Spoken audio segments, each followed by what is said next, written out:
வணக்கம். All in one zone devotion சேனலுக்கு உங்களை அன்புடன் வரவேற்கிறேன். இன்னைக்கு நம்மளுடைய சேனலில் வீட்டில் தினசரி பூஜை எளிய முறையில் எப்படி செய்வது அப்படின்றத நம்ம பார்க்கலாம். அதாவது வீட்டிலேயே நம்ம ரொம்ப எளிய முறையில் பூஜை செய்யலாம். அந்த பூஜை நம்ம எப்படி செய்யறது, கோவிலில் செய்கிற மாதிரியே வீட்டில் செய்யணும் பூஜை அப்படின்னு எல்லாருக்கும் ஆசையாக இருக்கும் இல்லையா? சில பேர் தினசரி செஞ்சுக்கிட்டே வருவீங்க. இது செய்ய தெரியாதவங்களுக்கு இது ஒரு டிப்ஸாகவே இருக்கும். அதனால் நம்ம தினசரி பூஜை எளிய முறையில் எப்படி செய்வது வீட்லேயே அப்படின்றத நம்ம முழு விவரமாக பார்க்கலாம். அதற்கு முன்னால் நம்மளுடைய சேனலை தான் ஃபர்ஸ்ட் டைம் பார்க்குறவங்களா இருந்தாலும் சரி, சப்ஸ்கிரைப் பண்ணாமல் பார்க்குறவங்களா இருந்தாலும் சரி, நம்ம சேனலை சப்ஸ்கிரைப் பண்ணிக்கோங்க. கூடவே அந்த பெல் பட்டனை ப்ரெஸ் பண்ணிக்கோங்க. ஆல் என்கின்ற ஆப்ஷனையும் ப்ரெஸ் பண்ணிக்கோங்க. அப்போ தான் நான் போடுற வீடியோஸ் எல்லாம் உங்களுக்கு உடனுக்குடன் நோட்டிஃபிகேஷனில் மிஸ் பண்ணாமல் தெரிய வரும். சரி வாங்க, இப்போ நம்ம வீடியோக்குள்ளே போகலாம். மேலும் தினசரி நம்ம பூஜை செய்யறதுக்கு நேரமே இல்லையே அப்படின்னும் நிறைய பேர் இருப்பீங்க. அதாவது வேலைக்கு போகிறவங்களும் இருப்பீங்க, வீட்டில் இருக்கிறவங்களும் இருப்பீங்க. நமக்கு நேரமின்மை காரணமாக தினசரி பூஜை நமக்கு செய்ய முடியவில்லை அப்படின்னு நம்ம யோசிச்சிட்ருப்போம். நம்ம எளிய முறையிலேயே நம்ம வீட்லேயே கோவிலில் செய்கிற மாதிரியே நம்ம பூஜை வீட்டில் செய்யலாமுங்க. அந்த வீடியோ தான் நம்ம இப்போ பார்க்க போகிறோம். ஸ்கிப் பண்ணாமல் முழுமையாக பாருங்கள். உங்களுக்கு டவுட்ஸ் இல்லாமல் முழுமையாக தெரிய வரும். இப்போது அபிஷேகம் எப்படி செய்யறது அப்படின்னு பார்க்கலாம். அதாவது ஒரு கொஞ்சமாக தண்ணி எடுத்துக்கோங்க. அந்த தண்ணியில் பச்சை கற்பூரத்தை கலந்துக்கலாம். மற்றும் கிராம்பு பொடியை பன்னீரில் கலந்து நம்ம இந்த தண்ணியோடு சேர்ந்து கலந்து நம்ம பூஜை எந்த படத்துக்கு எந்த தெய்வத்துக்கு நம்ம பூஜை செய்யணும் அப்படின்னு நம்ம விருப்பப்படுறோமோ அந்த பூஜைக்குரிய பாதத்தில் நம்ம இந்த தண்ணீரை விடலாம். மற்றும் விக்கிரகம் இருக்கிறவங்க, அதாவது சிலை இருக்கிறவங்க இந்த சிலைக்கு பாதத்தில் நம்ம இந்த நீரை விடலாம். அப்படி சிலை இல்லை, வீட்டில் இந்த விக்கிரகம் இல்லை அப்படின்னா அந்த சிலைக்குரிய தெய்வத்தின் பெயரை நம்ம மானசீகமாக மனதில் நம்ம உச்சரித்து கொண்டே இருக்க வேண்டும். மனதில் தியானித்து நம்ம என்ன பண்ணணும்னா ஒரு பாத்திரத்தை எடுத்து வைத்து அந்த பாத்திரத்தில் நம்ம இந்த பச்சை கற்பூரம் கலந்த நீர், கிராம்பு பொடி, பன்னீர் கலந்துருக்கு இல்லையா, அதில் ஒரு சில துளிகள் அந்த பாத்திரத்தில் நம்ம விடலாம். அதாவது இது அபிஷேகம் பண்ணுற மாதிரி நம்ம மானசீகமாக நம்ம அபிஷேகம் செய்கிறோம். இது எளிமையான முறையில் நம்ம அபிஷேகம் செய்யலாம். அதாவது நீரில் பச்சை கற்பூரம் சின்ன பொடி போட்டால் போதும்.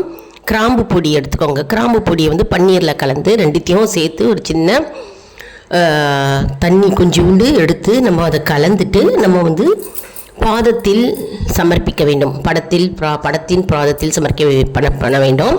அப்படி இல்லைன்னா மானசீகமாக நான் ஏற்கனவே சொன்ன மாதிரி ஒரு பாத்திரத்தில் ஊற்றி நம்ம அபிஷேகம் செய்யலாம். இப்போ மந்திர புஷ்பங்களை நாம் சமர்ப்பிக்கணும் இல்லையா?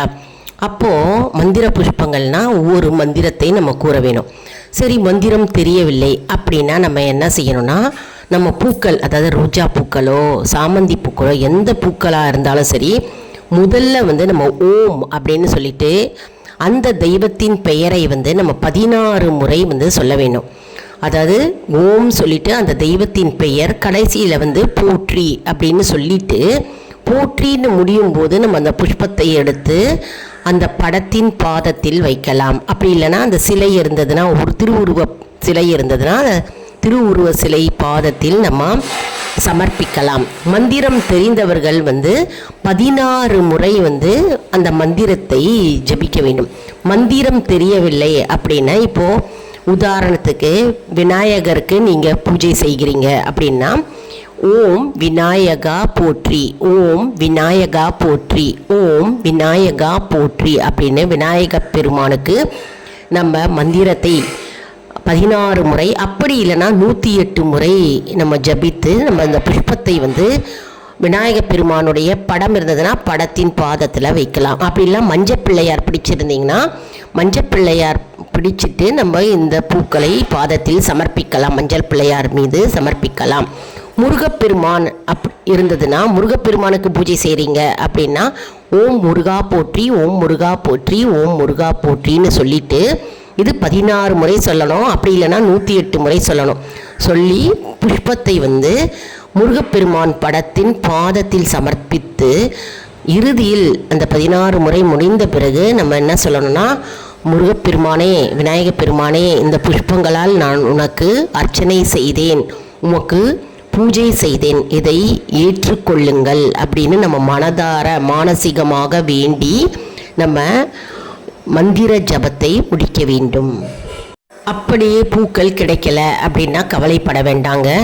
பூக்கள் இல்லைன்னா காலையில் குளித்து விட்டு பூஜை அறையில் விளக்கை ஏற்றி வச்சுட்டு 16 மந்திரங்கள் தெரிந்தால் நம்ம சொல்லலாம். அப்படி 16 தடவை மந்திரங்கள் தெரியலை அப்படின்னா இந்த எளிய முறையில் நம்ம பூஜை செய்யலாம். அதாவது ஓம் முருகா போற்றி, ஓம் விநாயகா போற்றின்ற மாதிரி எந்த தெய்வத்துக்கு நம்ம பூஜை செய்கிறோமோ அந்த தெய்வத்தின் பெயர் சொல்லிவிட்டு முதல்ல ஓம் சொல்லிவிட்டு இறுதியில் கடைசியில் போற்றி சொல்லிவிட்டு நம்ம பூக்களால் அர்ச்சனை செய்ய வேண்டும். ரொம்ப எளிமையான முறையில் நம்ம அர்ச்சனை பூக்களால் நம்ம அர்ச்சனை செய்வோம். நாம் இப்போது தூபம் காட்டணும் இல்லையா? தூபம் காட்டணும் அப்படின்னா தூய சாம்பிராணியால் வலது பக்கத்தால் 3 முறை சுற்றி நம்ம அந்த படத்திற்கு படத்தின் பெயர், அதாவது முருகனுக்கு நீங்கள் பூஜை செய்கிறீங்கன்னா முருகனே போற்றி, ஓம் முருகா போற்றி, ஓம் முருகா போற்றின்னு சொல்லி முருகப்பெருமானே இந்த தூபத்தை ஏற்றி கொள்ளுங்கள் அப்படின்னு சொல்லணும். அப்படி தூய சாம்பிராணி கிடைக்கல அப்படின்னா நம்ம கம்ப்யூட்டர் சாம்பிராணி இருக்குது இல்லையா, அந்த சாம்பிராணியை ஏற்றி நம்ம 3 முறை வலம்புறமாக 3 முறை சுற்றி நம்ம அந்த படத்திற்கு நம்ம தூபம் காட்ட வேண்டும். இப்போது தீபத்தை பற்றி பார்க்கலாம். அதாவது தீபம் ஏற்றி வைப்போம் இல்லையா? இப்போது செவ்வாய்க்கிழமைனாக்க செவ்வாய் ஹோரையில் 6 விளக்கு ஏற்றுவோம். அது சில பேர் வீட்டில் பழக்கம் இருக்கும். அப்படி இல்லைன்னா ஏதாவது அகல் விளக்கு ஏற்றி வைத்திருப்போம். எந்த தீபம் ஏற்றினாலும் நம்ம அந்த தீபத்தை 3 முறை வலம் முறையாக சுற்றி நம்ம அந்த தெய்வத்தின் பெயரை சொல்லி நம்ம நான் தீபம் காட்டினேன், ஏற்றுக்கொள்ளுங்கள், ஏற்றுக்கொள்ளுங்கள், ஏற்றுக்கொள்ளுங்கள் என்று 3 முறையாக மனதார மானசீகமாக நம்ம தீபத்தை அந்த பகவானுக்கு காட்ட வேண்டும். இப்போது நெய்வேத்தியம் காட்டணும். நெய்வேத்தியம் எப்படி செய்யறது அப்படின்னா, உலர் திராட்சை இருக்கும் இல்லையா, காய்ந்த திராட்சை அல்லது கல்கண்டு வைத்து நம்ம நெய்வேத்தியமாக பண்ணலாங்க. இது எளிய முறை கொண்ட நெய்வேத்தியங்க.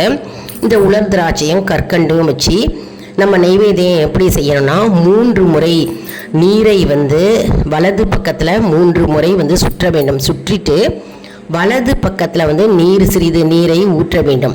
மற்றும் ஒரு பூ எடுக்கணும். நம்ம பூவை எடுத்து அந்த நீரில் நினச்சிட்டு அந்த பஞ்சபாத்திரம் உதிரணி இருக்கும் இல்லையா, பஞ்சபாத்திரம் உதிரணி நீரில் நம்ம நினச்சிட்டு நம்ம எந்த தெய்வத்துக்கு நம்ம பூஜை செய்கிறோமோ, இப்போது முருகனுக்கு பூஜை செய்கிறோம் அப்படின்னா முருகப்பெருமானே ஏற்றுக்கொள்ளுங்கள் இந்த நெய்வேத்திய பிரசாதங்களை அப்படின்னு சொல்லிட்டு இந்த பூக்களை கொண்டு அவருக்கு ஊட்டி விடுற மாதிரி நம்ம பாவனையாக இந்த பூக்களை வைத்து நினச்சிட்டு இப்படி காட்டிட்டு நம்ம அந்த புஷ்பத்தை பகவான் பாதத்தில் போடலாம். அப்படி இது செய்ய முடியாதவர்கள் என்ன செய்யலான்னா, வெறும் இந்த கற்கண்டு திராட்சையை வைத்து விட்டு நம்ம மனதார இந்த கற்கண்டு திராட்சையை ஏற்றுக்கொள்ளுங்கள், நெய்வேத்தியமாக வச்சுருக்கேன் முருகப்பெருமானே, ஏற்றுக்கொள்ளுங்கள் இந்த பிரசாதத்தை, ஏற்றுக்கொள்ளுங்கள் இந்த பிரசாதத்தை அப்படின்னு சொல்லிட்டு பிரசாதத்தை மானசீகமாக நம்ம வைத்து நம்ம அந்த பெயரை நம்ம மனதார சொல்ல வேண்டும். இப்போது ஆராதனை, அதாவது கற்பூர ஆராதனை நம்ம எப்படி காட்ட வேண்டும்? கற்பூரத்தை ஏற்றிட்டு நம்ம 3 முறை வலது பக்கத்தில் நம்ம சுற்றணும். சுற்றிட்டு ஒரு பூவை எடுத்து நம்ம அந்த கற்பூர ஆரத்தியில் தண்ணி ஒரு நீரில் நனைத்துட்டு நம்ம கற்பூர ஆரத்தின் மீது 3 முறை வலம் அந்த பூக்களை எடுத்து அந்த பூஜை செய்த படத்தின் மீது போடணும். போட்டுட்டு முருகப்பெருமான் அப்படின்னா, முருகப்பெருமானே இந்த கற்பூர ஆரத்தியை ஏற்றுக்கொள்ளுங்கள், கற்பூர ஆரத்தியை ஏற்றுக்கொள்ளுங்கள், நான் கற்பூர ஆரத்தியை காட்டினேன், ஏற்றுக்கொள்ளுங்கள், ஏற்றுக்கொள்ளுங்கள் என்று நம்ம மானசீகமாக மனதார நம்ம வேண்டிக் கொள்ள வேண்டும். அடுத்தது நம்ம என்ன செய்யணும்னா, அந்த கற்பூர ஆரத்தியை வந்து நம்ம கண்ணில் இட்டுக்கொள்ளலாம். கண்ணில் ஊற்றின்ட்டு நம்ம வந்து அப்படியே அமர்ந்து ஒரு 2 நிமிடம் வந்து நம்ம பகவானுக்கு நம்ம பூஜை செய்தோம் இல்லையா, அந்த பூஜை செய்த பகவானுடைய அதாவது உருவத்தை வந்து தியானித்து, மனதார தியானித்து, நான் உனக்கு வந்து கற்பூரம் ஆர்த்தி காட்டிவிட்டேன், ஏற்றுக்கொள்ளுங்கள், என் பூஜையில் ஏதாவது குறை இருந்தாலோ குற்றம் குறை இருந்தாலோ என்னை மன்னித்து என்னுடைய பூஜையை நீர் ஏற்றுக்கொள்வாயாக முருகப்பெருமானே அப்படின்னு எந்த தெய்வத்தை நீங்கள் நினைத்து வேண்டுகிறீர்களோ அந்த தெய்வத்தின் பெயரை உச்சரித்து நாம் மனதார தியானித்து ஒரு 2 நிமிடம் போதுங்க நம்ம வேண்டி நம்முடைய பூஜையை முடிக்க வேண்டும். மேலும் உங்ககிட்ட கற்பூரம், அதாவது சாம்பிராணி இதெல்லாம் இல்லை, பூ இல்லை அப்படின்னாலே நம்ம வந்து என்ன பண்ணலாம்னா பயப்படக்கூடாது, கலங்கக்கூடாது. நம்மக்கிட்ட என்ன இருக்கோ, என்ன பொருள் இருக்கோ அதை வைத்து நம்ம மானசீகமாக பூஜை செய்யலாம். ஒன்றுமே இல்லைங்க, ஒரு விளக்கை ஏற்றி வச்சுட்டு நாம் வந்து பழம் மற்றும் பால் வைத்தாலே போதும். அப்படிலாம் உலர்ந்த திராட்சை மற்றும் வந்து கல்கண்டு இல்லை பேரிச்சம்பழம் ஏதாவது ஒரு பொருள் வைத்து நம்ம வந்து நெய்வேத்தியமாக படைக்கலாம். அதாவது பகவானே இதை ஏற்றுக்கொள்ளுங்கள், நான் உமக்கு வந்து நெய்வேத்தியமாக இந்த பேரிச்சம்பழத்தை வைத்திருக்கிறேன் அப்படின்னு மானசீகமாக நீங்கள் வேண்டிக் கொண்டாலே போருங்க. பகவான் வந்து ஏற்றுக்கொள்வார். அதாவது நம்முடைய முழு பக்தி தான் அவர் கேட்கிறார். முழு பக்தியும் நம்பிக்கையும் தான் இதில் முக்கியங்க. ஏதாவது ஒரு பொருள் குறைவாக இருந்தாக்க, பூ இல்லைனாலும் நம்ம வந்து கவலைப்பட வேண்டாம். நம்ம இருக்கிற பொருளை வைத்து நம்ம எளிமையாக இந்த பூஜையை நாம் செய்யலாம். மற்றும் தீபத்தை காட்டி மணி அடித்து இஷ்ட தெய்வத்தை வழிபட்டாலே போருங்க, நம்முடைய வாழ்வு வளம் பெறும். நம்முடைய அன்றாட எளிய பூஜையை நம்முடைய சமுதாயத்திற்கு, அதாவது வளர்கின்ற சமுதாயமான குழந்தைகளுக்கு நம்ம கற்றுக் கொடுக்க வேண்டுங்க. அவர்களும் வந்து நல்வழியில் நம்ம வளர்த்து அவர்களை ஆளாக்க வேண்டும். அதாவது பக்தியுடன் 1 நிமிடம் நாம் வணங்கினாலே போதுங்க, நாம் பேரின்பத்தை அடையலாம். அதனால் நம்ம வீட்டில் வந்து எளிய முறையில் பூஜை எப்படி செய்வது அப்படின்னு நம்ம பார்த்தோம் இல்லையா. அதாவது கோவிலில் தான் பூஜை செய்கிறாங்க, நம்ம வீட்டில் பூஜை செய்யணும்னு நம்ம எல்லாருக்கும் விருப்பம் இருக்கும் இல்லையா. அதனால் நம்ம வந்து இந்த எளிய முறையில் நம்ம பூஜையை செய்யலாம். சில பேர் செஞ்சுக்கிட்டே வருப்பீங்க பூஜையை, மற்றவங்களுக்கு தெரியாதவங்க நிறைய பேர் இருப்பாங்க இல்லையா. அவங்களுக்கு இந்த வீடியோவை ஷேர் செய்யுங்கள். அவர்கள் பலனடையும் போது நமக்கும் பலன் தானாகவே வந்து சேரும். மற்றும் இந்த வீடியோ உங்களுக்கு மிகவும் பயனுள்ளதாக இருக்கும் என்று நான் நம்புகிறேன். இந்த வீடியோவுக்கு ஒரு லைக் கொடுங்க. இதை மற்றவர்களுக்கும் ஷேர் செய்யுங்கள், அவர்களும் பலனடையட்டும். மேலும் ஆல் இன் ஒன் ஜோன் அன்பர்களுக்கு ஒரு அன்பான வேண்டுகோள், நம்முடைய கம்யூனிட்டி போஸ்ட்டில் கேள்வி பதில் நேரம் வருங்க. அந்த கேள்விகளுக்கு பதில் தாங்க. இதன் மூலம் நம்முடைய ஆன்மீக பயணம் எப்படி இருக்கிறது என்பதை நம்ம தெரிந்து கொள்ளலாம் இல்லையா. இது சப்ஸ்கிரைப் செய்தவர்களுக்கு மட்டுமே தெரிய வரும். அதனால் நம்முடைய சேனலை மறக்காமல் சப்ஸ்கிரைப் செய்து கொள்ளுங்கள். அடுத்த வீடியோவில் வேறொரு தலைப்புடன் உங்களை வந்து சந்திக்கிறேன். நன்றி, வணக்கம்.